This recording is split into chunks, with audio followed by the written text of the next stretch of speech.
বিসমিল্লাহ বলে দোকান খুললাম আজকে। দেখা যাক আজকে কত বেচা কেনা হয়।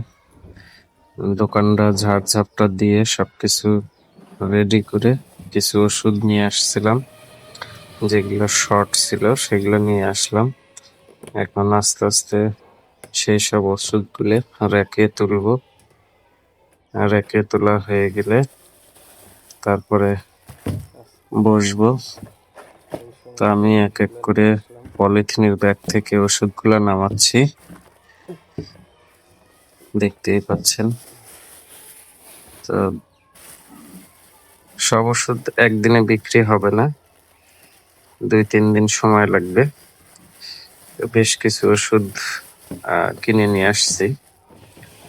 যে সমস্ত ওষুধগুলো দোকানে শর্ট ছিল বা শেষ হয়ে গিয়েছিল, সেই ওষুধগুলা আজকে নিয়ে আসছি পাইকারি দোকান থেকে।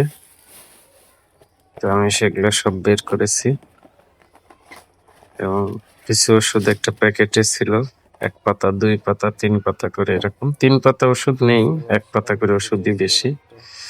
দেখতে পাচ্ছেন আমি একটা একটা করে সব দেখে নিচ্ছি ঠিকঠাক মতো, যেখান থেকে নিয়েছি সবকিছু ঠিকঠাক মতো দিয়েছে কিনা। কারণ একটা ওষুধ দাম মিস করলেই বা বেশি লিখে ফেললেই সেদিনের ইনকামটা শেষ হয়ে যাবে। এজন্য সবকিছু দেখে নিচ্ছি সব ওষুধ ঠিক মতো দিয়েছে কিনা এবং স্লিপে সব ওষুধগুলার দাম ঠিক মতো লিখেছে কিনা।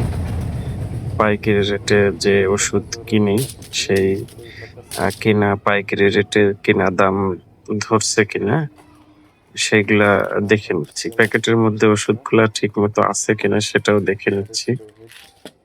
এক কথায় সবকিছু চেক করে নিতে হবে, কারণ ওষুধে 10% 12% সর্বোচ্চ গেলে 13% লাভ হয়, এর বেশি হয় না।